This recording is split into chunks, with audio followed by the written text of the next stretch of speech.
Welcome into Missing the Point. I'm Mike Marcangelo, filling in for DK Sizzle Dave Clark, but joined alongside the real DK Bob Kelly for the week 3 power rankings. We're going to recap week 2 of the NFL, another week, another injury. Before we get into the power rankings, so Bobby, what was your take on just what we saw in week 2? It felt like it went against everything we believed in, except for the Cowboys. Yeah, that's fair. Yeah, man, it was definitely a crazy week.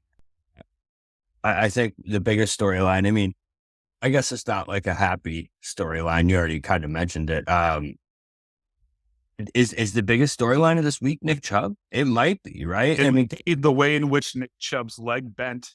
yeah, that was the worst injury I've seen since maybe Greg Olson a few like back. They were like landed on it and his leg completely. Was that Olson or I don't know, no? like This one was worse though. the This one thing was about worse. this one though, like you said it in the group, in one of the group chats that we're in, and you said it looks like it was a hit to the knee, but it Yeah. wasn't. Right. Yeah. It was so brutal, man. You just hate to see it too, because from all reports, right? Nick Chubb is like the best teammate. He doesn't want all the praise. He just wants to go out there and play. And in a year, like in an off season where it really felt like the owners and the teams were conspiring against paying running backs, you hate to see a guy who tore all of his ligaments in that leg, what, 2015? In college, man. Yeah. And it's what made him a second round pick. So, Right.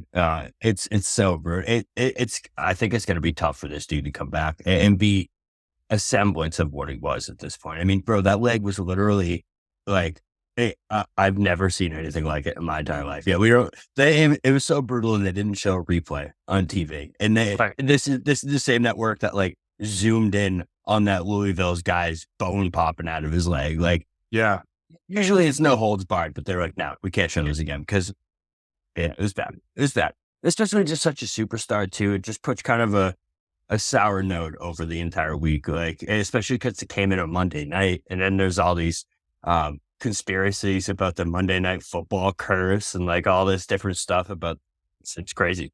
I mean, 3 straight Monday Night Football Three, games, something yeah, catastrophic has happened. One, Damar Hamlin, like that was almost yeah, way worse than, like, we couldn't even put it in this category. Last week, or I guess week 1, the truther, Aaron Rodgers himself, tears his Achilles, but I guess he got surgery that could allow him to come back if the Jets, the playoffs, which is, oh, of course he did. Like, of course his surgery will allow him to hmm. heal a blood Achilles in 12 weeks. Well, it's funny because it kind of feeds into like this week too. It's like the whole thing just feeds. It's like the NFL is like sprinkling conspiracy theories around, and they're like, "Hey, yeah, let's get them going." Like, Yeah. it's just it's funny that leaked right after all the reports that like the Aaron Rodgers injury was rigged and like all this stuff. It's just funny. But I gotta tell you, like, storyline wise, if we just focus on the field, I got 2. Okay. One is the Chargers usually start off fast and they finish terribly. But for the Chargers to be 0-2 and now to fall, week 1, Dolphins high powered offense, I get it, but to the Titans, like, what? How does that even happen? Yeah, man, it's they're the weirdest team because it's like Vegas treats them like they were a 13-14 the last 2 years. And like the Right. NFL world treats this team like they're like a 13-win team perennially. But this is who they are. And I don't know if we really even need to think any harder about who this team is and like what their identity is, right? They're like a very talented, they're what the Cowboys have been, prior to like the past 3-4 years, where it's like the Jason Garrett era, if I will. That's what this team kind of reminds me of. There's like so much talent, so much promise, a team that should go deep every single year. And they don't. You know what I Yeah. mean? They don't. It's 8-8, 9-8, 8-9, blowing big playoff leads. It's just who they are at this point. The weird thing about them too is that historically, teams that do this have always been one-sidedly stacked. They have playmakers conceivably on both sides of the ball. Yeah. I mean, Yeah. obviously, you already know about offense, like Herbert. I mean, if you could build a prototype of what you want a quarterback to do, it would be Justin Herbert. I mean, Patrick Mahomes, sure. But Justin Herbert, the size, the arm strength, athleticism, everything. Yeah. Austin He's Eckler. he's the prototype, if you will. Yeah. I feel like, I don't know if you were just echoing exactly what I said or you thought you came up with that yourself, but either way, I'm going to let it go. Did you literally say the word prototype? Yeah. Did you? I'm sorry. No, it's great.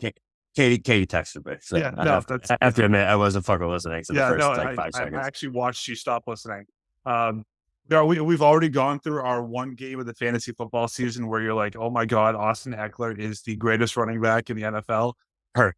And then he gets hurt. Yeah. And then their playmakers on defense. I mean, again, you would think that they would not allow a Titan team to put up 27 points.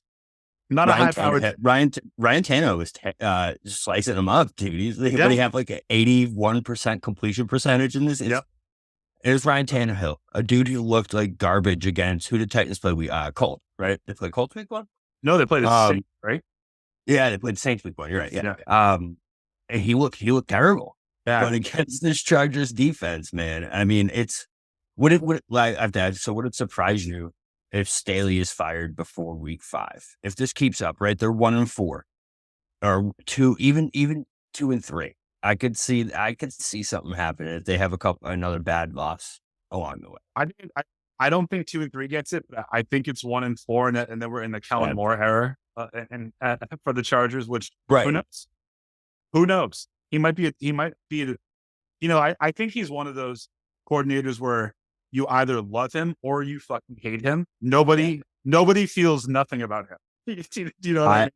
I was 100% out on Kellen Moore when he ran a triple reverse for the Cowboys 4 plays into the goddamn season. I was like, all right, dude, I'm officially out. Like, you have such little faith in your offensive system that you're like, you know what we need to do right now?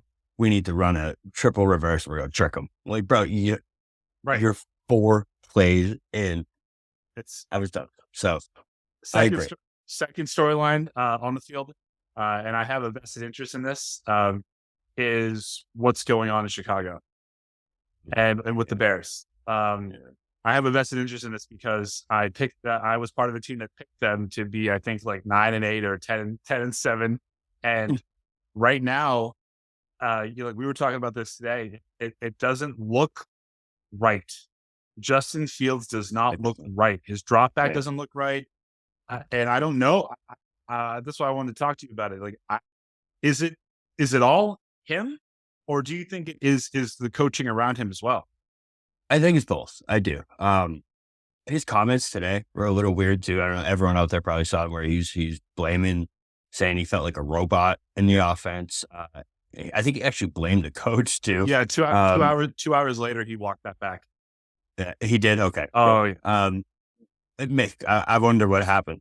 But and then I thought it was funny too. They released Peterman, which I think is funny. They're like, this guy might be so shitty that he's rubbing off on Justin Fields as the backup quarterback. We gotta get him the fuck out of here. It's his fault. It's gotta be. But no. So I do think it's both, because obviously Justin Fields is thinking he needs to be a passer. So like, judging by what we saw last year, I just feel like that's coming from somewhere, right? And it's not something that he's just deciding like, hey, I'm not going to run and be Justin Fields anymore. That's absolutely a directive from somewhere in his offense. Like, they're like, the best way for you to be successful in this offense is to be a passing quarterback. And it just feels like he's not being his optimal self. You know what I mean? He's when he's thinking, that's when he gets into trouble. You saw it there's that one play where he takes a sack and he has like 4 open dudes in the end zone. And it's like, bro, that play cannot be a sack. It cannot be a sack. 100 out of 100 quarterbacks in the NFL that are starting quarterbacks should find someone on that play. And or then at least get rid of the ball. Yeah. And then the screen pass at the ends of the game that wrapped it up was one of the worst plays that fact I've ever seen in my life. The pick six that was like the nail, bro. That was as a field truther. Like I feel like we invented like the wheel on Justin Fields. This hype train, and I mean, I don't know why you would say I that. don't know. It's not like I picked him to be MVP. Yeah, I don't know. I regret my stock. I feel like I'm the star of The Big Short right now. You know what I mean? Like I'm like, bro, I'm like fucking. So with Bear Stearns in the meeting with Steve Carell. We got to get the fuck out of here, man. It's over. But the thing that doesn't make any sense about it is, like, if you think about what they did in the offseason, it felt like they added pieces around him. Obviously, DJ Moore. I mean, we have another year with Chase Claypool. Cole Kmet is a serviceable tight end. But what would make the Bears better and that offense better is if it was a run first and then deep pass play offense. And it feels like, though, the thing that I mentioned, when we're talking about this today, like before the show, was just go back and watch Tua drop back and how when he plants that back leg or that back foot, how long it takes for the ball to come out. Like, spoiler alert, it's like 0.3 seconds. And when Justin Fields hits either his third or his fifth step, he just kind of opts around for a little while. I don't know if he wants to run first and he's just trying to tell himself, look for the big play. But he has all the God-given talent to be better than 16 of 29 for 211 yards. And some of the worst breaking down of the defense I've ever seen in my entire life, if I could talk. It was really bad. It was really bad. And the defense looks bad. Like, I feel bad for DK because I know how high his hopes were. And like, it wasn't even manufactured. It felt like he actually had those high hopes. It's like, I didn't blame him. You know what I mean? Right. Like the optimism, but they've lost 12 straight games at this point. And it's like, it just feels like it's the same Bears with the same thing. And it feels like Fields needs to get out of there if he wants to be successful. It's at that point where it's like, I don't know if it's Eberflus, if it's just a change of scenery, if it's something, but something's not right there. It's definitely not right. I was going to argue against that, but I don't think that I would be able to do justice for DK. So I'm just going to let him ravage the shit out of you when he gets back next week for saying that. What were your two big storylines of the week? So one is also one I have invested interest in. DK, just will maybe rebound on my, just tearing down of the Bears, and I do apologize for that. But he was 100% right about the Minnesota Vikings. They're really bad. We both agreed 7-10. Yeah, I'm saying you guys were right about how bad they were, and I tried to steal the Vikings and saying I said they were going to be 10-7. I think I didn't think it was going to be that far of a fall down. I mean, they won 13 games last year, but releasing Dalvin Cook without a replacement doesn't seem to be the best decision for their offense, because Madison is absolutely just garbage. But not to worry, because as of today, the 20th of September, they got Cam Akers. That's right. Yeah, for Cam Akers, who, even though Yahoo or ESPN or whatever you use for your fantasy football source has tried to prop him up as a top 10 running back for the last 3 years. Every year, bro. He still isn't one. Every year. And yeah, their defense is garbage. And I just don't. It seems like that they just, it's Jefferson or bust. And like, even the rest of the football world now is, I mean, you saw the tweet that was going around from FanDuel that was like, who says no to this trade? And it's Jefferson to the Pats. And like, people were talking about Cousins to the Jets. So like, the football world is feeling it too, that like, this is the prime team for a downfall. And the two teams that we just talked about actually play this coming week in a loser leaves town match, where it's Chargers Vikings. So that'll be a fun one, because the loser of that game, their season is completely turned upside down. one of those two teams who are playoff teams after this week is going to be 0-3. So that's like a death sentence on your side. Has anyone ever made the playoffs at 0-3? No. I think if this was still like a 16-game season, they would have statistically been eliminated. But there's not really enough data on the whole 17-game season. I don't think anyone has, but I think 0-3 in a 17-game season is like starting 1-3 in a 16-game, and I think there are like 30 teams that have made the playoffs after starting 1-3. 6. 1-3. 0-3. Oh, yeah. Wait, yeah. It's gonna be tough, but I'm all for a loser leave town match. I love my pro wrestling, so down for that. I'm in. Yeah.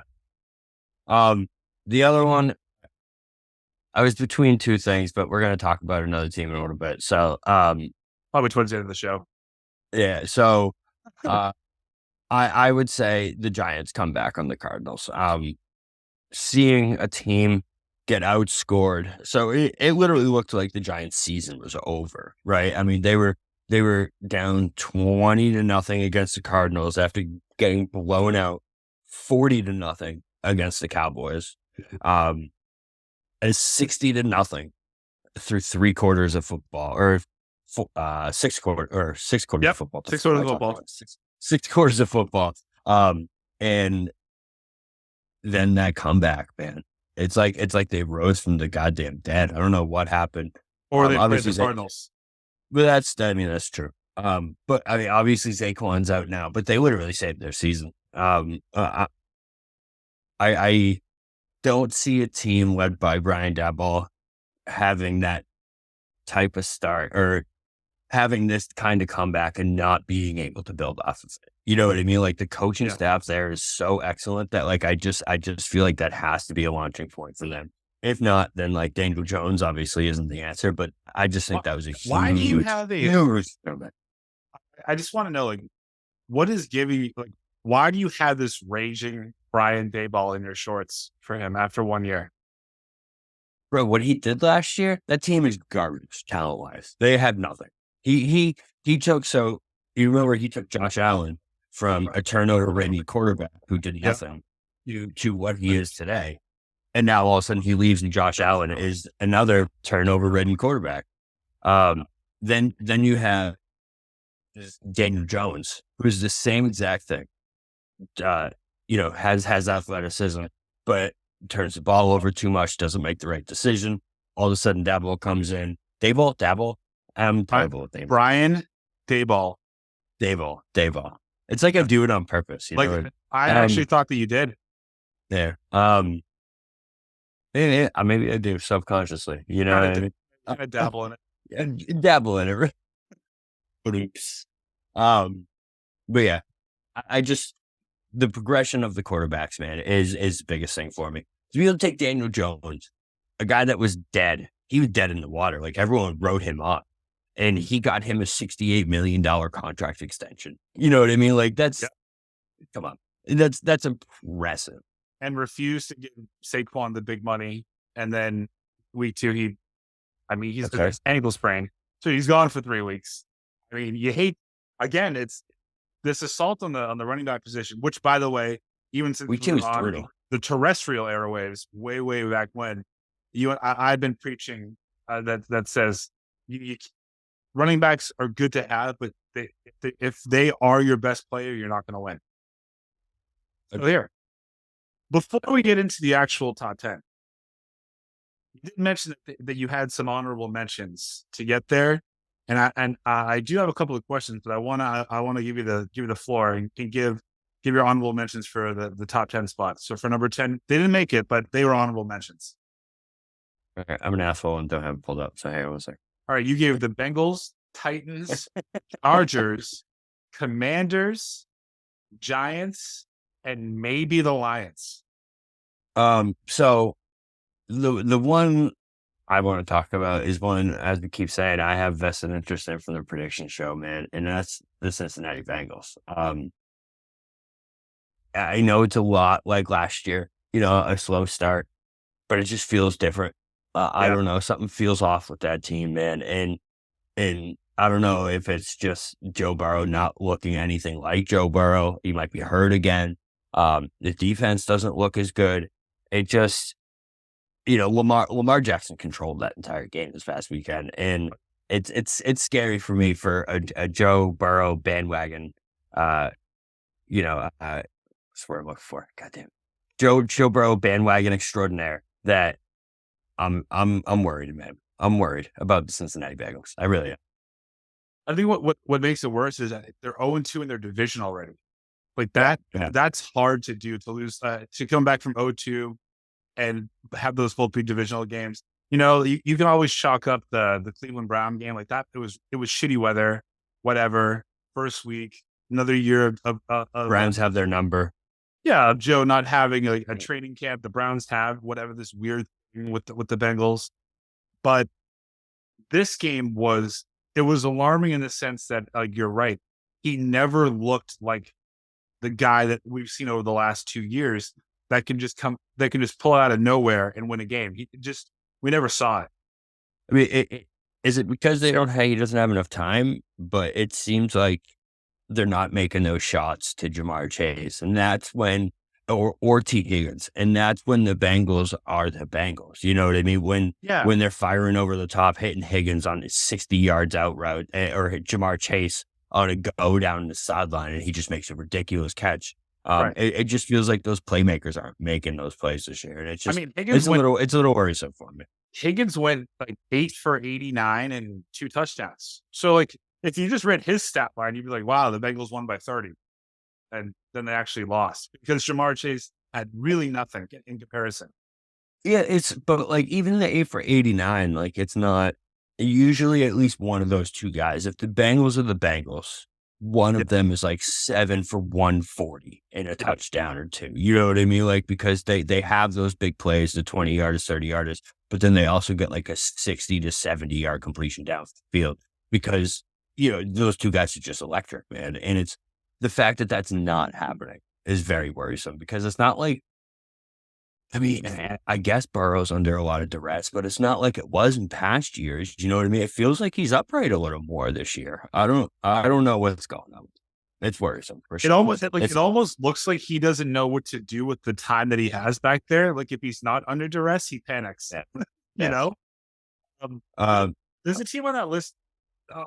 The Commanders. What?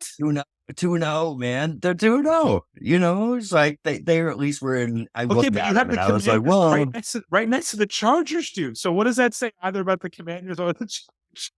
yeah, it's funny. It's weird that the Commanders they're similar in a way, those two teams, because it's like but like in opposite ways. I mean, like, so the Chargers are 0-2, and that like the Chargers will come back and have at least somewhat of a semblance of a season, just because so they're 9-8, 10-7. That's what they're gonna do. The Commanders, to me, could set out 3-0, 4-0, and no matter what, they're gonna be 7-8. Yeah, or 7-10, 8-9 at the end of the season. There's no doubt about it, because it's like as high as you can get on them, they really haven't played anyone good. But they're 2-0. So they at least had to be at least thought about for the top. In the same breath as the 0-2 Chargers. So it's just worth noting. Yeah, it's been a weird year. It's been a weird. The Lions though. Lions. What do you think about your darling Lions? The Lions are always synonymous. I know that it was said last week on this particular program that the host at that point was the first one to talk about the Lions team being good. I call bullshit.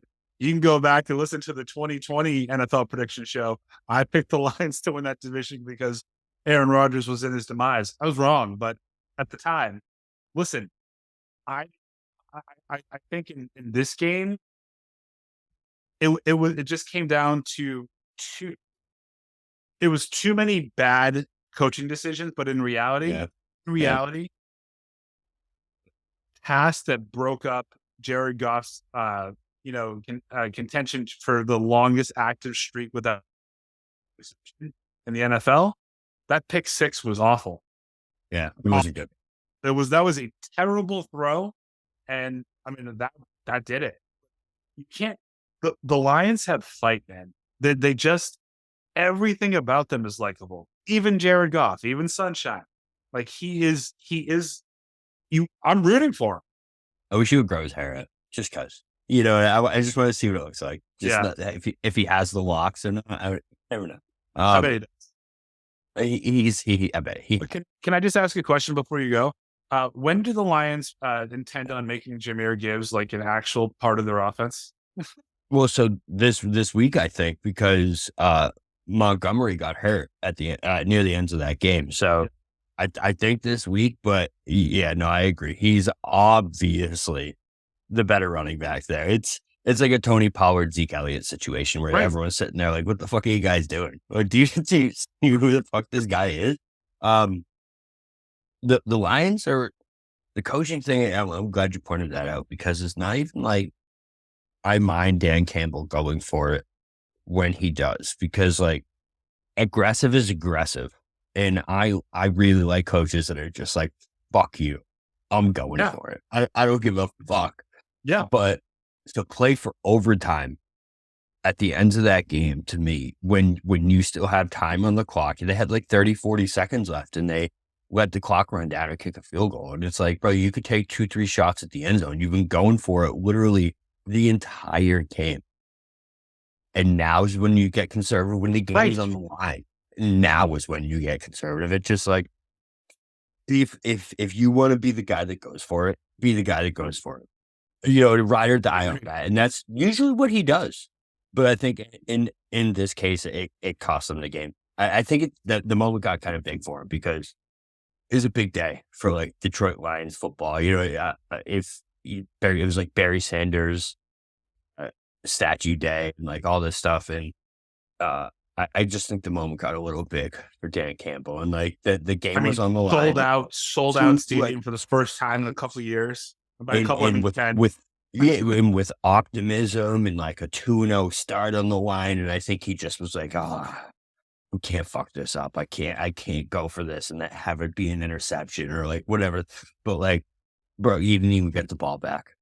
Right. So like what, you know what I mean? You might as well just go for it. And I couldn't believe he didn't. I was shocked when I saw the clock running down. I'm like, what are they doing, man?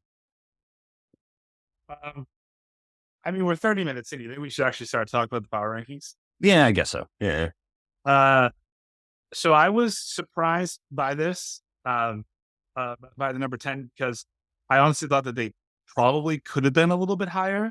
But then I realized you got higher. Okay. Yeah, but then I realized, we were talking about the Commanders and 2-0, but who they played.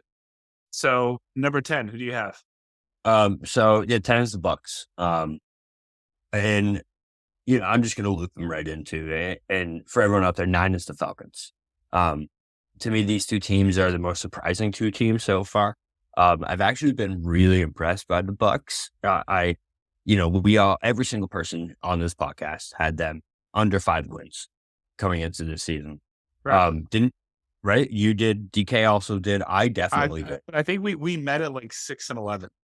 I think, but like you guys started at like 5, maybe 4. Yeah.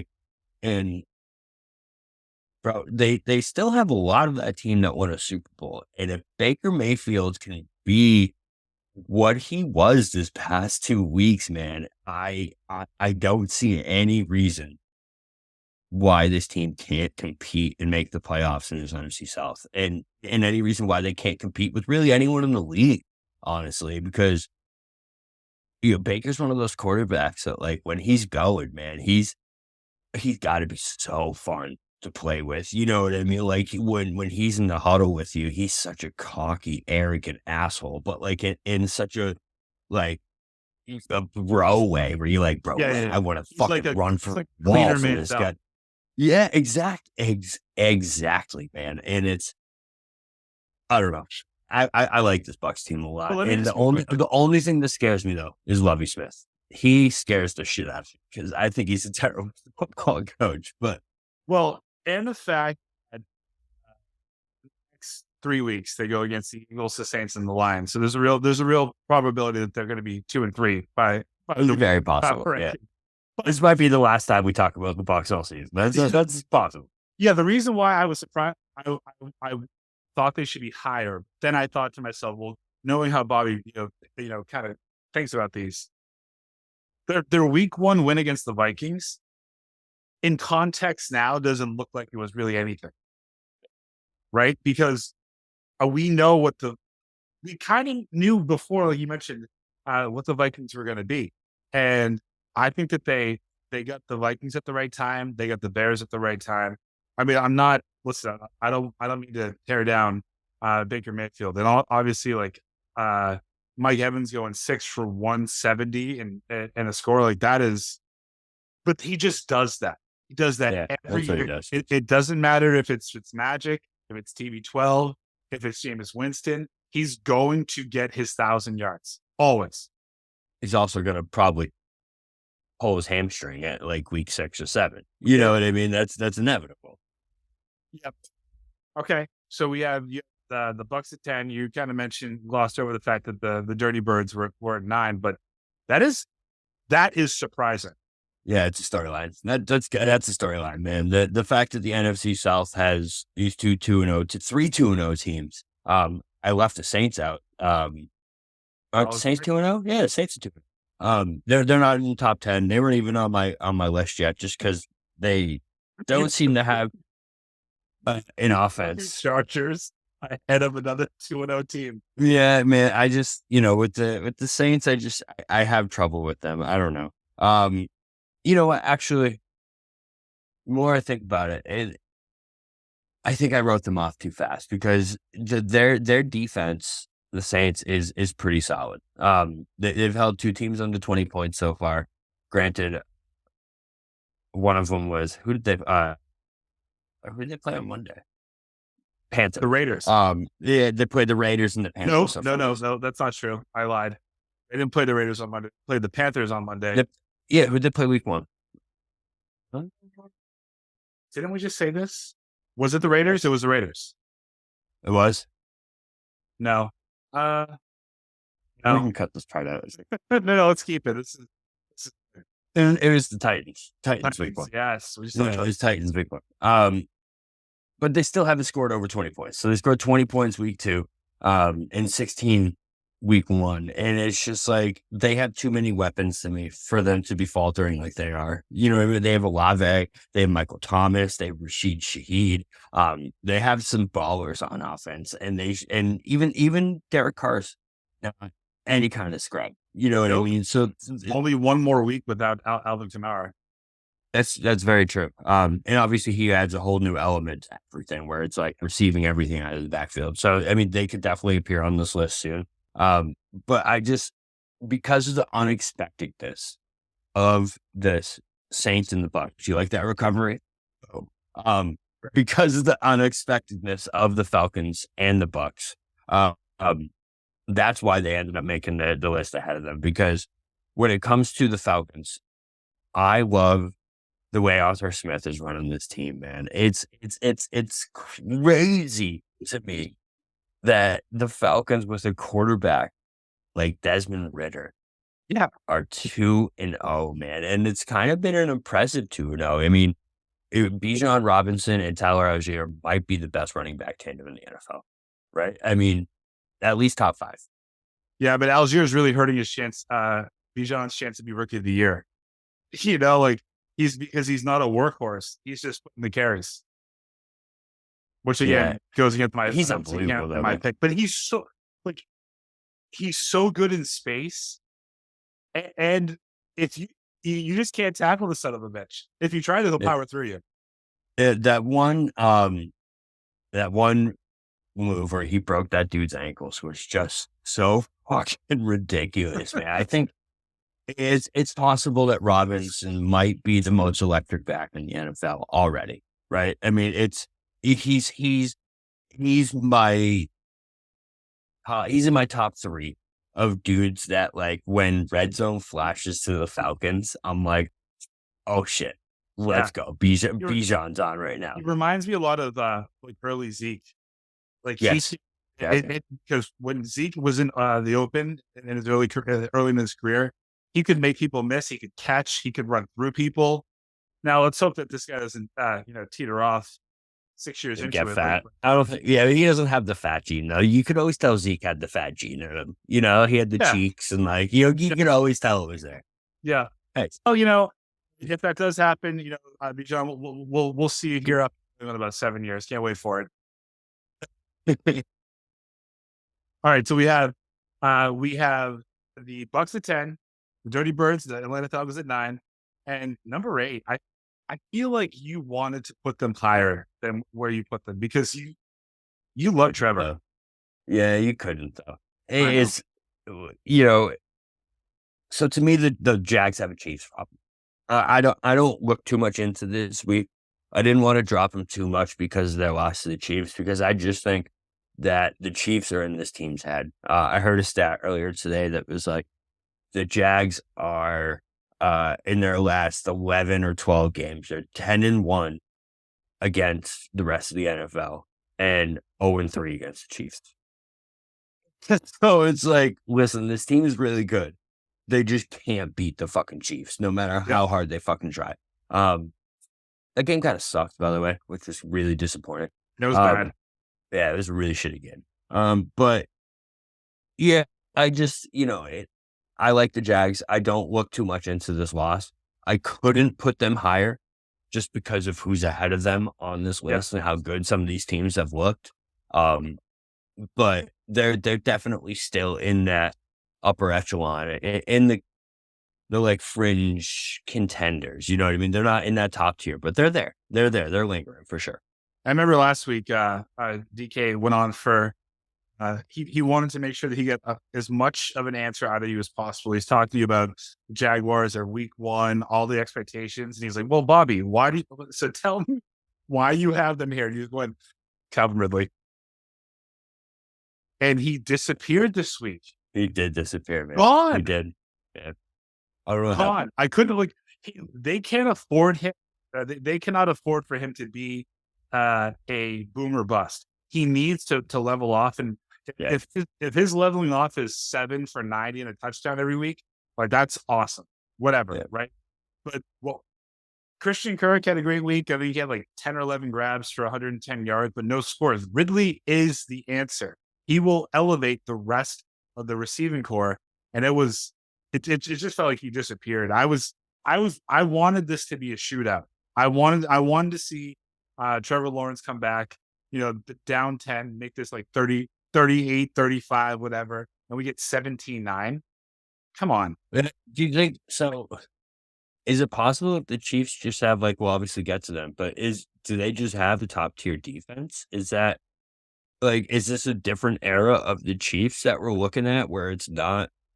I guess I'm getting ahead of myself, but I feel like I don't think so. Was I feel like the Bucks, or not the Bucks, the Jags just got shut down by a Chris Jones led defense, and I don't know if that's just again a factor of the Chiefs own the Jags, but it felt like it was a defensive struggle, and it feels a little, I mean, I'm always bringing this back to New England, but it feels a little like early 2000s Patriots Colts, right? Where we just had their number until eventually when we didn't.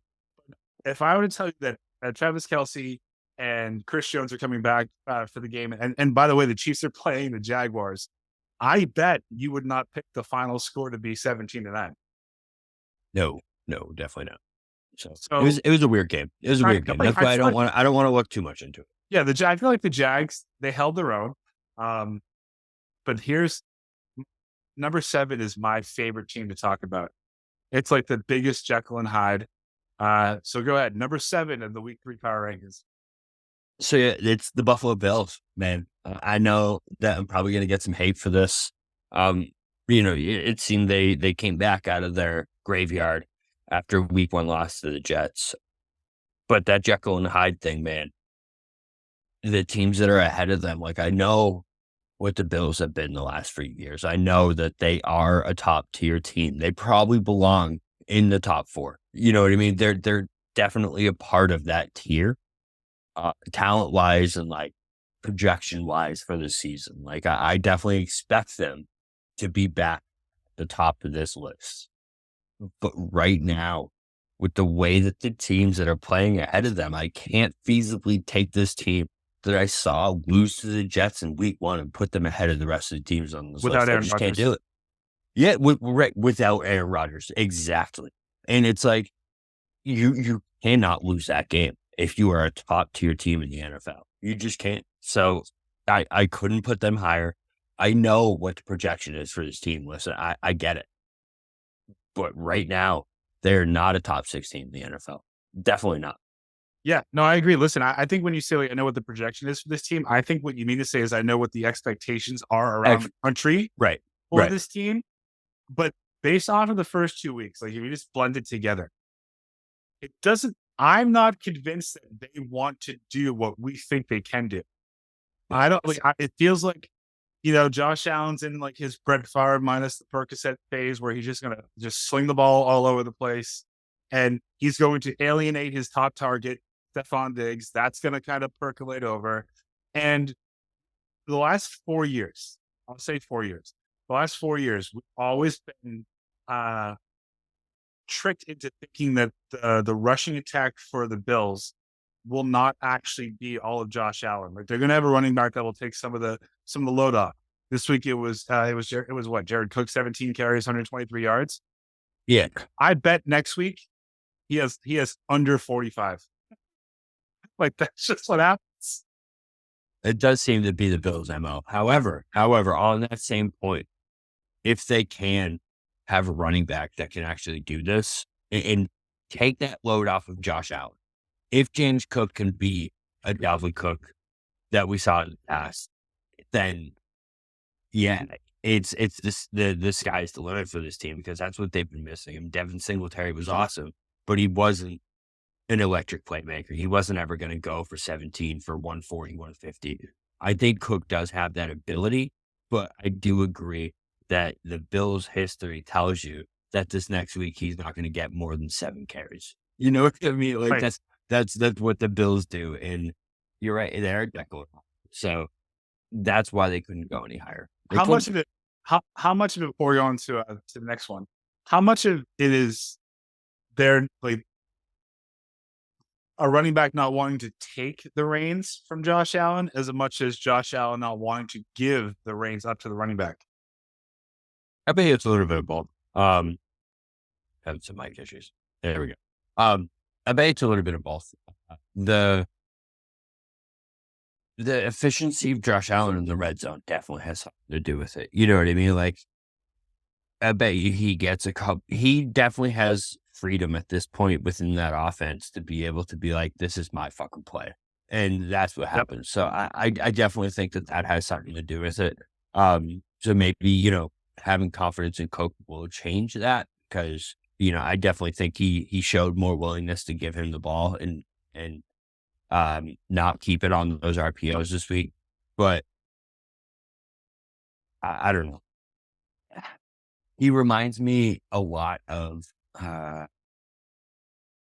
to think of a good comparison for Josh Allen. And Tony Romo. He reminds me, he does, because with Romo, man, when the game was on the line or when shit hit the fan, he was going to turn the ball over. It was gonna happen. It was a matter Do of you think time. he's more like And Tony Romo than like Brett Favre? okay, I see the Brett Favre comparison a little more. I see what you're saying there because I do think he's a little bit above the level of Tony Romo. So I won't hate on Fine. Josh Allen like that. Okay. Yeah. So but the exact same prototype. You know what I mean? Where it's like, There's that word again. oh, Get a little bell out. yeah, where it's that should be the title of this episode, just prototype. You know what I mean? Week 3, prototype. Week 2, week 3, whatever the fuck it is. Yeah, that's the style of quarterback he is. It's a Brett Favre, Tony Romo, gunslinger, where it's like that. There's moments where it's amazing, where it's like he looks like the best quarterback in the NFL. But there's moments where you're like, what the fuck was that? Like, what are you? Well, like, I can't even fathom what you were seeing on the football field. Like that interception against the Jets in the corner of the end zone, or in the front of the end zone I in the mean, middle of the field. it was offensive. Egregious. Just like I as soon as the ball's in the air, you're like, oh no. Oh no, that's not good. Yeah, no. He's just unfathomable sometimes. But there is moments, like I said, where he just looks like the best quarterback in the NFL. So it depends how far apart those moments are, I guess. You know what I mean? So Yeah. Number 6, a team that it doesn't feel like they've hit their stride yet offensively, but if and when they do, they're going to move further up this list. So who do you have at number 6? yeah, that's the Ravens, man. I'm all in on the Ravens. They haven't done enough to join that top tier yet, but we've been saying it for years. For years. Yeah. Get this dude some help. Get him some guys, man. And they finally did. OBJ, he's not the OBJ he was, definitely not. But he's still OBJ. He's still making plays. Yeah. He's gonna get dinged up throughout the season, but he's a guy. Zay Jones, man. Flowers. Zay Flowers. Zay Jones and the Jags, right? Yeah. Zay Flowers. This dude is the real deal. I like Zay Flowers a lot. BC alum. What's up, dude? Right. Love it. Yeah, love it. And then I think one of the most ridiculous things about Sunday was that Nelson Aguilar contributed more to this one game for the Ravens than he did for 2 seasons of the Patriots. except against the Cowboys. Yeah. That one game against the boys was dope. But I mean, I think his stat line was it was what, 5 for 60 and a touchdown. But the thing now is when you look at the Ravens offense, dude, is you now have, like, Lamar has options. You're gonna see consistently 3 guys with more than 5 catches and definitely more than 7 targets. And Andrews, Flowers, Aguilar, Beckham, Bateman is your 4th. Yeah. He was his 1 2 years ago. Well, yeah. That's what's so crazy about the Ravens. Just like, there's been all these expectations for all these years, and they've literally run it like not to like rub salt in the wound a little bit, but like the Patriots have run their playmaking for the past 3 years. And it's like, obviously I just don't understand what the disconnect is with NFL teams and not realizing that an elite quarterback needs fucking guys to throw the ball to. Like, I don't understand how teams just don't understand that. And the Ravens were the main culprit of this for years. I mean, they got who was it they got last year? I forget who they signed. It was Sammy Watkins. It was 2 years ago. And everyone was like, well, no, 2 years ago, they signed your boy, the X up. The X, yeah, the Dez, right. And it's like, every vet wide receiver they bring in is like, 40 years old. This is the best guy that Lamar has ever thrown the ball to. It's every single time, man. And it's like, how can you keep doing this to this guy? And like, then you don't want to re-sign him. And it's like, year in and year out, Lamar shows the league that, like, he's not Justin Fields. He's not. You're going right after DK. Bro, I love Justin Fields, but like, even listen, if you guys listen to PMT, even Big Cat, the biggest Justin Fields supporter I've ever seen, is hurting on this guy right now. And it's don't get me out on Justin. Sorry. That was it. But no, it's just okay. So I will make it personal, DK. All right. So you already made it personal with me, but let's just to summarize what you're saying here. 2 years ago, Nelson Aguilar would have been his number 1. This year, it's his number 3. Right. But like, for every rushing quarterback, Lamar Jackson is defying those odds. We've seen this before, man. We've seen this script. and it doesn't end well. But for Lamar, it seems to be ending well to me. We'll see what happens with the Super Bowl, what happens in the playoffs. But like, I don't see this guy going away, and it's time to get him some fucking help, and he finally has it. So we'll see. Your number 5 pick. I mean, I have a couple questions about it, but I'll just let you intro and tell me why you have the Dolphins at number 5. So they look amazing the first 2 weeks, man. Amazing. They look that offense is so good. We'll see what happens with Waddle. I'm a little nervous about his health. But when those two guys are on the field and they have McDaniels as coach, they have a defense that looks pretty solid. I mean, granted, the first week they gave up a lot of points to the Chargers, but I feel like a lot of teams are going to do that this year. Yeah, I love that offense. And I think as long as Tua is healthy, they deserve this spot, man. And they're as close to the NFC elite and the Chiefs as we're going to get in the NFL talent-wise, in my opinion. You know what I mean? When you have those two wide receivers, no one in the NFL can match that speed. There's not a team in the NFL that has a secondary to match up with it. The number one team on this list, who we'll get to later, might have an opportunity to do that because of who they have talent-wise. But it's going to be tough. We're going to see it, which is going to be an amazing game. Or it'll be 6-3. Because LSU, Alabama style, yeah, it's very possible. But yeah, no, they're going to be a tough team out if they stay healthy. That's obviously a very big caveat on the Miami Dolphins for this year. If they stay healthy, they're a team to be reckoned with, at least through the first 2 weeks of the season. Yeah, I mean, listen, 100%. If I were to tell you that Tyreek Hill was only going to have 5 catches for 40 yards before the game, you would have been like, oh, so the Dolphins are going to lose. But they didn't because Jalen Waddle stepped up. Raheem Mostert looks like he's the Raheem Mostert from San Francisco and is, what was it? It was like 18 for 120 and 2 touchdowns. He had that one, too, that was like, he had that Mostert speed again, man, where as soon as he got through that line, he was fucking gone. It was wow. Was it the 40? I think it was 45 yards, 40 yards, something like that. The thing that stuck out the most to me, we kind of talked about this when we were talking about Justin Fields earlier, though, was just the timing of Tua, right? Mm-hmm. If you compare what he looks like now to what he looked like when Brian Flores was the head coach of Miami, who, by the way, I believe Brian Flores should still have a head coaching opportunity, but he was not pro Tua, right? Like that was not the offense for him. But now it's 1, 2, 3, back foot, bam, 5, and then it's a 5-step drop, bam, it's out.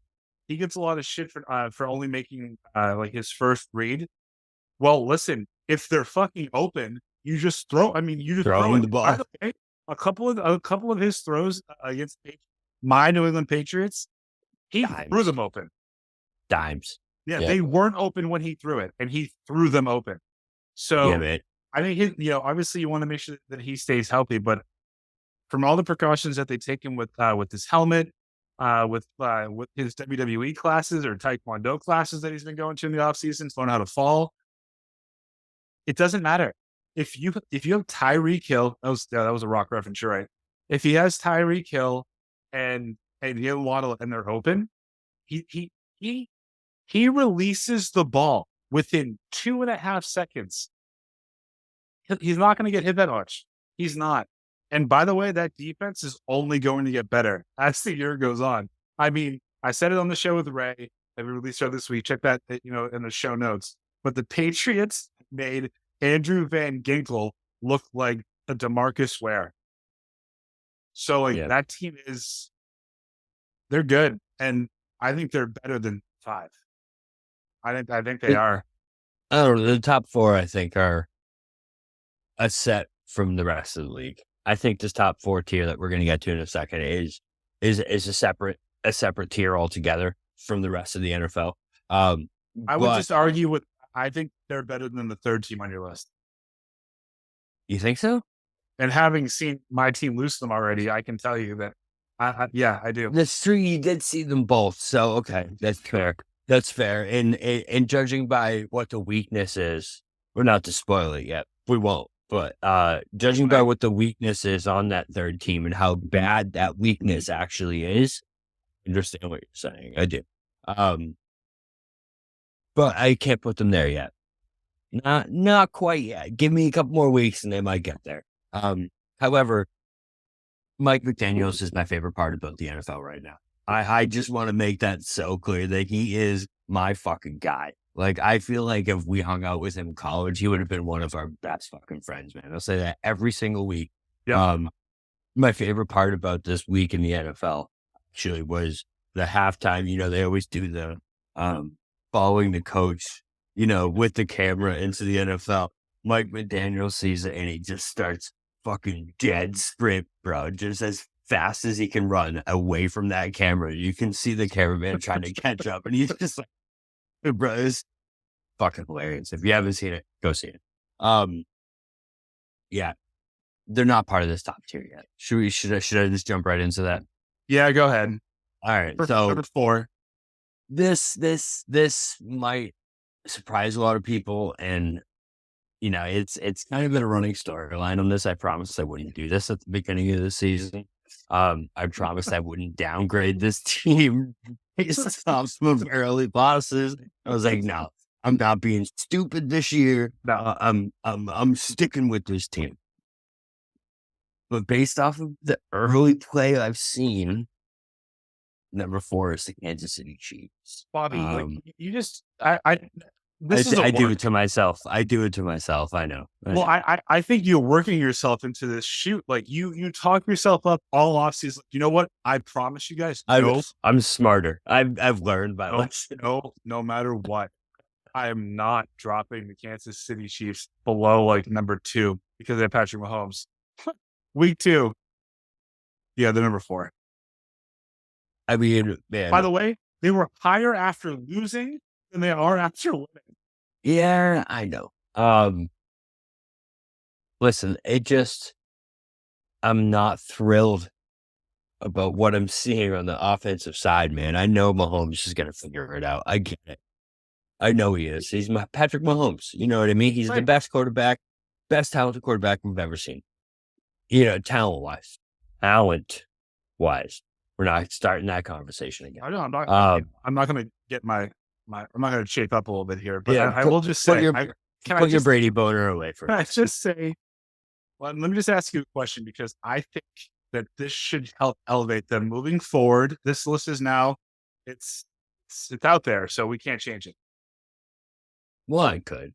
Against any one of the teams that's in front of the Chiefs right now, in a must-win situation, would you bet against Patrick Mahomes? Top 2, maybe. Top 2, I would think about it. Top 2, it would be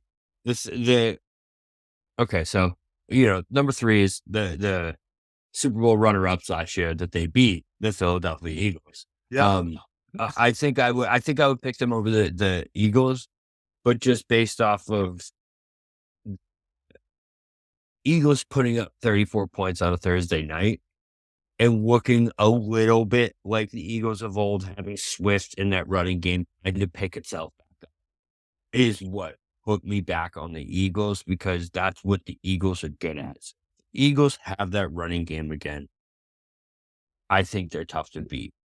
And the Chiefs just haven't showed that offensive firepower, man. I know it's the same thing that we said last year. I get it. But Kadarius Toney being... Fuck you. Don't loop me into this. I didn't say this. This is what you said last year. I know. Don't say we. Fuck the we. This is you. But Kadarius Toney being your top wide receiver option is a fucking problem, man. That is a problem. I don't care who is your fucking quarterback. Yeah, it's not. That is a problem. I know Travis Kelce is there. I know he's a different tight end. He's different. You know, it's a different position for Travis Kelce. I get that. but you still need to have some wide receiver help, man. You got to have something on the outside. You got to have a slot. You got to have something. And it's like they're not even utilizing Jared McKinnon right. They're not. Nothing looks right about that offense. And I just want to see 1 week where you're like, okay, that's for the fucking Chiefs. Just get ready for when your number 10 team is like 2-5 and they trade Mike Evans to the Chiefs. Then it's just fucking lights out. Right. Yeah, that is Randy Moss all over again, bro. Yep. For Tom Brady. That's what it would be like. Sky Moore, I heard this on a podcast earlier this week, and I got to steal it because I couldn't agree more. Sky Moore needs to change his fucking. He 22 is not a wide receiver number. I feel like it's weighing him down a little bit. I mean, to his credit, he hasn't acted like a wide receiver all year. So that's what I mean, dude. So he can't be number 22 anymore. He should just switch it up with someone. And yeah, it just looks weird. And I just don't believe he's a wide receiver when he's up there.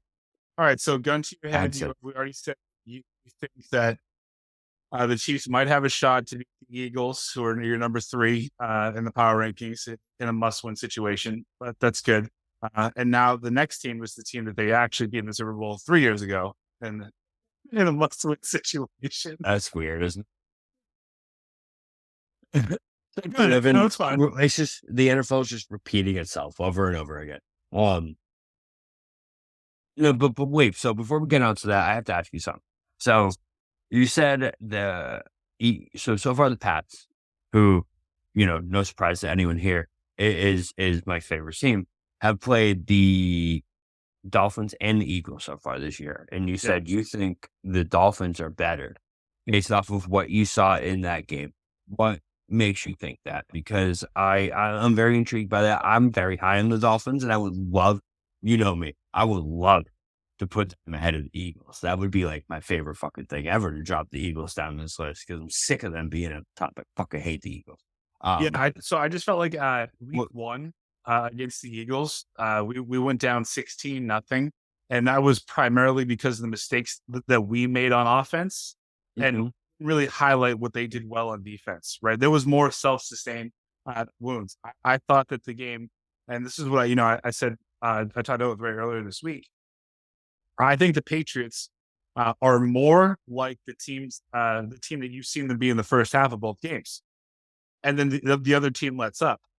The reason why I think the Dolphins are better than the Eagles is because so we've kind of seen like a little bit of a drop off in the play of Jalen Hurts this year, right? And I don't know if it could be a couple of things. Maybe you can figure him out on film. Maybe this is all scheme. Tua, he didn't throw for 464 yards against the Patriots, but it felt like he did. Like, there was never a chance where I looked at that our pass rush or our defense and was like, you know what, we're in his head. Yeah, the ball to Tyreek where Christian Gonzalez picked him off. Great. But it just he's good, by the way. I'm gonna tell you this. Here's why. It never felt there was a momentum shift in that game compared to the Eagles game. That's fair. I hear what you're saying. The Eagles secondary scares the shit out of me. If I was an Eagles fan, not because Patricia's coaching them up now, so they're gonna suck this year. Is it Patricia over there? Yeah, he's the defensive special coordinator or whatever. That makes a lot of sense. Yeah, that makes a lot of sense. They had a lot of turnover, so I was just interested to get your opinion on it, just because I really am high on the Dolphins, and I really do want them to be a part of that upper echelon, but I couldn't do it. But yeah, so anyways, back to number 3. So number 3 on my list, or number 2, sorry, 49ers. Only question mark coming into the season to me, man, was Brock Purdy. He obviously had that injury at the end of last season. He had a noodle arm, coming into the season, but he looked good through the first 2 weeks. He looks like a real solid NFL quarterback. He's not going to light the world on fire. but he's definitely not going to lose you any games, and he might win you a game here or there. With the weapons they have, the defense they have, and just the first 2 weeks, they beat teams in a fashion that it's like, okay, this team is here for real. You know what I mean? Like, so week 1 against the Steelers, who the Steelers look pretty, they look pretty good. In week 2, they absolutely dismantled. And in the Rams game, listen, I know Sean McVay might have a deal with FanDuel or something like that to kick that field goal at the end of the game. Do you watch First Take? Yeah. Did you see Mad Dog today? Yes. Oh, I mean, he cost me $10,000. So fucking good. And it's like, the funny part about the whole thing is like, there really is. So he explained it by saying, so for everyone out there, there's no time left in the game. I think there's 4 seconds, like 3 seconds, something like that. Rams were down by 10, and McVay decided to kick a field goal with 4 seconds left, literally knowing time would run out. And there is no reason to do that other than that the Rams or the 49ers were a 10-point favorite in this game. I thought they were 7.5. It was 7. No, it was 7. And it turned it into a push or a 7.5. They were 7.5, and it was 7.5. Yeah. Oh, damn. And then McVay goes, well, we did that for point differential at the end of the year. Fuck you. Like, bro, get out of here. No, you didn't. Check the bank. Check his bank account, everyone. He had a super boost. He had a super boost going. Yeah, it was wild. But so that wasn't as close as 7 points. You look at 30-23, you're like, oh, that was a close game. No, the 49ers handily beat the Rams. The Rams hung in for a while, but the 49ers pulled away at the end. They were clearly the more talented football team. And I just think that's the way it's going to go for the rest of the year. And to me, I think we're kind of on a new dawn of the NFC, that we're going to see the rivalry come back again. We've already seen 2 iterations of it. Obviously, everyone out there knows who the number 1 team is on this list. We don't need to transition to it yet, but I think it's coming back. I think the rivalry is coming back, and I think the 49ers are obviously a team that's going to be reckoned with for a few years to come. And that defense, the offense, Debo, Christian McCaffrey, you go down the list, and it's just like these dudes are ballers. And if they have a quarterback that cannot lose the game and maybe even win a few, they're going to do. Listen, I wholeheartedly agree. They are the second best team in the league. I think that Brock Purdy is in the best situation possible as Mr. Irrelevant, where he doesn't have, all he has to do is stay healthy and not cost them a game. And this team will win 14 games in a season. I mean, McCaffrey, Debo, Ayuk. And then if you need him, George Kittle's still there. Like he's their like 4th offensive option, which is fucking wild. So no, I really agree. But I think the one thing that, just to call back to when we first started the show, storyline, is it Puka? How do you say his last name? Nakua? Is that right? Nakua? Does he have 30 receptions in the first? He's fucking absurd, man. He's wild. So I mean, 15 for 147. Is Cooper Kupp I heard this earlier this week, and it really made me think, is Cooper Kupp a system receiver? Is it just the system, and it's like certain wide receivers are just going to thrive in this Rams system? Because, bro, he's lighting the world on fire with these numbers. This is like unheard of numbers. What he's doing in these first 2 weeks, man, is fucking wild. And this is a dude that was undrafted in every single fantasy draft out there. There was not one fantasy draft where this dude was drafted. And he's I think he's number 1 receiver in fantasy right now, right? Well, if you're in a PPR league, yeah, because he has 30 for points. just for catches. What? Okay, so not to drag this out a little bit longer, but I do want to just tie back the number, this game and the Chiefs. Let me ask you a question. If the Rams are still good, that we know that they are lacking draft picks. If the Chiefs offer you a first and a second for Cooper Kupp, do you do it? Oh. Because if what you just said is true, and maybe your hypothesis is proven into an actual fact that Cooper Kupp is a system-wide receiver, you get Tutu Atwell, who's averaging 7 catches a game. You got Puka, who's averaging 15. If you're the Chiefs, why don't you send them an offer? Because Cooper Kupp and Mahomes, that would be naughty. Wow. Mike, you might have just started something, bro. That might be. You might have just started an NFL rumor. If within the next few days we see that trade rumor pop up, I'm gonna be pissed. I'm gonna be like, bro, that started here, 100%. That's right. It's juicy. I didn't think about that because you're 100% right. Where it's like you see these numbers, just dudes put it up. If I'm the Rams GM, I'm at least thinking about what you can get for him because they don't have a draft first round pick for the next 7 years. They traded. Yeah, that's true. Wow.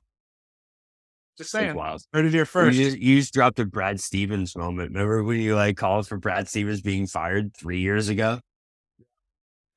You fucking lost your mind. Yeah, you just kind of blew my mind a little bit. I didn't even fucking consider that. That's wild.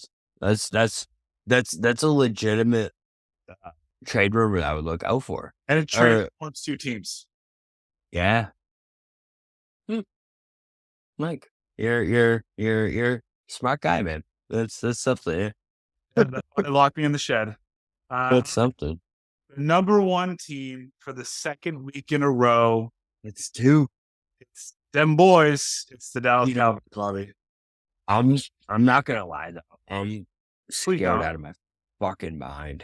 I'm so terrified about this, man, because you and anyone else has nothing to even argue. And that's what's so scary. Is I can sit here and be like, the Cowboys are the best team in the NFL right now. And you, the one who would point out every single hate that you could possibly do about this Cowboys team. You just, you're like, well, yeah, they might be. You know what I mean? It's very possible. They're the darlings of the NFL right now because of this defense. And I'm scared shitless about it. I've never been in this position where I'm trying to rack my brain for you know what I mean? Weren't they 13-3 4 years ago? What do you mean you've never been in this position? But there was always kind of a shadow over their head of even that year it was 2 rookies. You know what I mean? It was there was always something that someone could point to and be like, this is your flaw. But do you see one through the first 2 weeks? Would it make you feel better if I found one? Yeah. What? Please do. Zach, you played fucking Zach Wilson. Yeah, but we fucking dominated them. Yeah, so as you should. The Patriots are about to. So if the 0-2 Patriots dominate the team that you just dominated, does that make you feel better or worse about yourself? Yeah, but it's 60-10 in the first 2 weeks, man. 60-10. And 60-10. And 30 of those points are scored by your defense. Your offense. Bro, defense. It's we haven't even hit our highest level yet. That's what's so scary about this team is they're only gonna get better. Gary talked about it where it's there's one team in the NFL that when the Dolphins are clicking at all cylinders can stop them. And that is the Dallas fucking Cowboys. And that is crazy to me. Maybe, right. But I mean, Stephon Gilmore and Trevon Diggs are the two. It's only because he bites. He's aggressive, which I love. And I'm not, this isn't a knock. He's not as aggressive anymore. That's the thing. It's he's not. Who was he had to be aggressive against? Again, it was the Giants. And no, not the Giants, but who's their best offensive weapon? They don't really have one. Yeah. Okay. And then it was the Jets, and it's Garrett Wilson. Garrett Wilson. He locked that motherfucker down. Zach Wilson was throwing the ball. Mister. And then we're going to get what, the Cardinals? But like, For week 3. They're going to be 3-0. They're going to be 3-0, Bobby. Don't worry about it. how much are they going to beat the fucking Cardinals by this week? Oh my God. I'm pretty sure that I'm pretty sure the spread is it 12? Is it 12? Yeah. I feel like it might get higher than that. I feel like that could go up to 14. I took the under, by the way. I took the under. What's the under the spread? You think they're Oh, sorry. Yeah, I took the Cardinals in the spread. I mean, because I just think that they could. Yeah, but they're not going to. This defense is too good, man. This isn't so like I know the mindset and I get it. I totally do. You're freaking out. No, this defense is different, bro. The floor to this defense is like if we play a team that is below average offensively and has a quarterback that's prone to mistakes, it's gonna be like we saw week 1 against the Giants, or it's gonna be like we saw against the Vikings last year. Like this defense is out to kill this year, man. Plus, we don't even have Jonathan Wilson back yet, who is our starting safety, who is one of the best pass rushing safeties in the league. So like, yeah, he can struggle in coverage. He's not the best guy 101, but he doesn't need to be when you have those two corners. You know what I mean? He can be that hard hitting safety. Plus you have, I can't believe I've gone this far without mentioning him, maybe the best defensive player since Lawrence Taylor. Micah Parsons, man. This dude, have you ever seen a dude that's faster and stronger than every person on the football field? Every single play you see him, you're like, this dude is better than everyone. He's unbelievable. This week, listen, I'm a huge Micah Parsons fan. Wait. This week he had two sacks, 9 quarterback hurries, and I think it was like 4 tackles for a loss, and that play where he literally just fucking took the ball from Dalvin Cook. Dalvin Cook is running, Mike Parsons like, nah, bitch, that's my fucking ball, and just took it from him. He should have had a touchdown. Can I just unbelievable, man. I've never seen it. The LT thing is, I can't make a comparison because LT played in an era where it hasn't transitioned to fully offensive mode yet. I'm just going to ask you a question, and just please try to take off your Cowboys onesie for 1 second when you answer this. Do you think that Micah Parsons right now is better than a young Ray Lewis? I think he's comparable. I said better. No, I think he's comparable. Yeah, comparable. I would say the exact same thing. There has not been a disruptor like the him. Magnitude. Yes, Ray Lewis. I mean, Micah Parsons has done it, and he ruins game plans, man. You see it where it's like they have something they're trying to do, and Micah just fucking sniffs it out, and he is to the spot that they want to go every fucking time. I think that's a great comparison. It's like LT, Ray Lewis, and Micah. If Micah continues on this progression that he's going on, man, he is 100% in that category of defensive players, because it's unheard of. Like, you see good DNs, you know what I mean? You see the Watts, you see Jadeveon Clowney, you see Myles Garrett. Those are literally the 2 names that I was going to make the comparison to, but they're linemen. I was like, those are the first that popped up was Clowney and Watt. But the difference is they can disappear at times because they are linemen. Yeah. You know what I mean? When it comes down to it, they're not going to be able to get sideline to sideline. Micah, depending on the play, man, you see it where it's like he just reads it and he's on the line and he steps back and all of a sudden he's on the fucking hash marks and you're like, how the fuck did he get there, man? He's unbelievable. He's like a linebacker Revis. Yeah, yes. Whereas he's just you expect a big play. That's a perfect comparison, because it's like you expect a big play where you see it set up and you see it in front of you. We've all seen, we all know ball, as they say. So you see a play unfold and you're like, uh-oh. Like, you know the setup, and you're like, oh, fuck, this isn't good. And all of a sudden, you just see someone come out of fucking nowhere to bust the play up. And you're like, oh, that was fucking cool. And fuck yeah. That's Micah Parsons in a nutshell, where you're just like, we're fucked. Oh, no, we're not. Because we have Micah Parsons, so we're not fucked. We're actually loss of 4. Cool. Yep. You know, it's amazing. It's a different level. You know, I might have been a little low with my 9-8 projection for the Cowboys. I'm just going to ask you one last, hopefully mind-blowing question before I turn it back over to you. You know, through 2 games, have you noticed that this kind of feels like the 2019 Patriots? The boogeyman defense that started out 8-0 but never actually beat anybody. I get what you're saying because of who they played the first 2 weeks. And no, 3 weeks because they're spoiler. Cardinals. They've Yeah, already played beat the Cardinals. Cardinals. Yeah, that's gonna be fun. I'm just getting happy thinking about all this shit that's gonna happen this week. What if they lose to the Cardinals? They won't. What will you do if they do? They won't. I am not even gonna let that. I'm not gonna let you do that to me because, like, there's no. It's gonna be bad. It's gonna be real bad. There's no way. There's literally no way because this defense, the floor is so high for this team. Like, if the offense doesn't turn the ball over 14 times, there's no way the Cardinals can beat them because they're just not going to be able to move the ball. It's literally impossible. That's the clip right there. That's it. I'll jump off a bridge. Is what's going to happen if they lose the fucking Cardinals.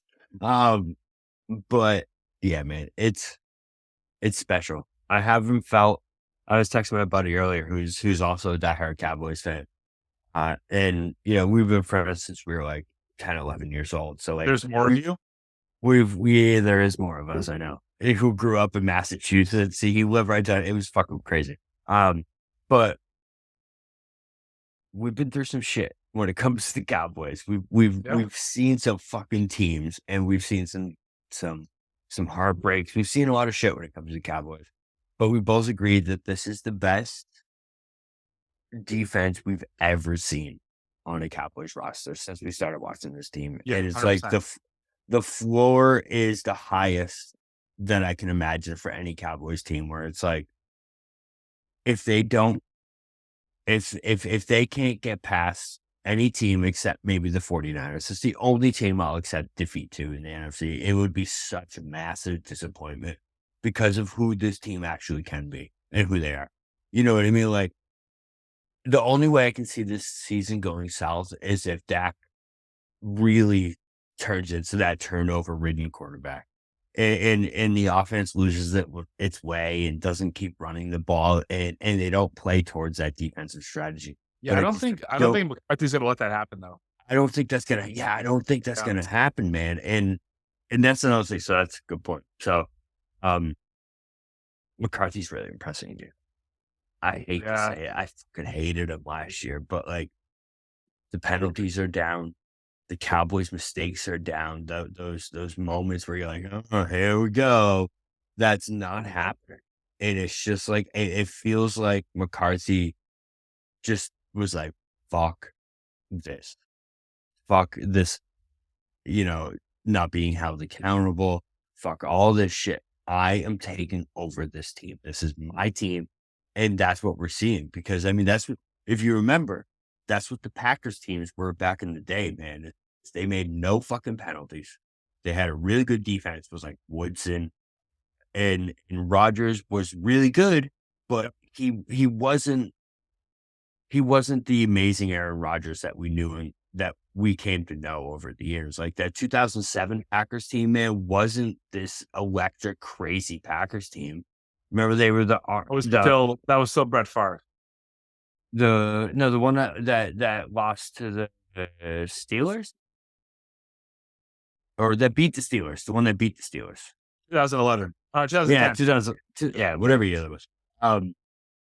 Yeah, it wasn't like wasn't that the relaxed Packers, that was like the RELAX Packers, where it was Yep. like an offense that was struggling, but the defense carried it and they were just disciplined as fuck. And that's why he was like, relax, everyone. It's going to be okay.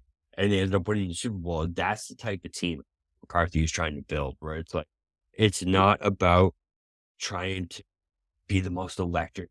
Listen, I know we have the playmakers, but we have the special defense, and that's what we're going to ride on. And that's what it seems like they're doing so far. I'm excited for week 4 or week 5.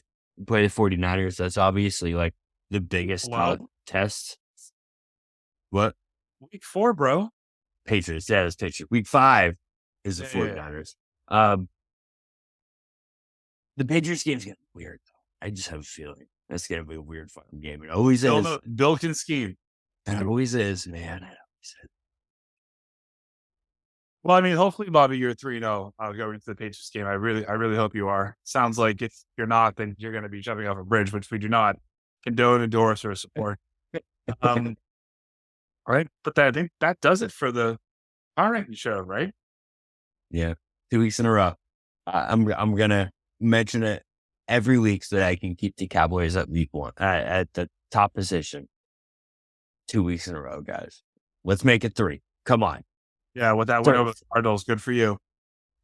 So for the real BK Bob Kelly, this is Michael Marcangelo saying thank you so much for listening to Missing the Point. We'll talk to you next week.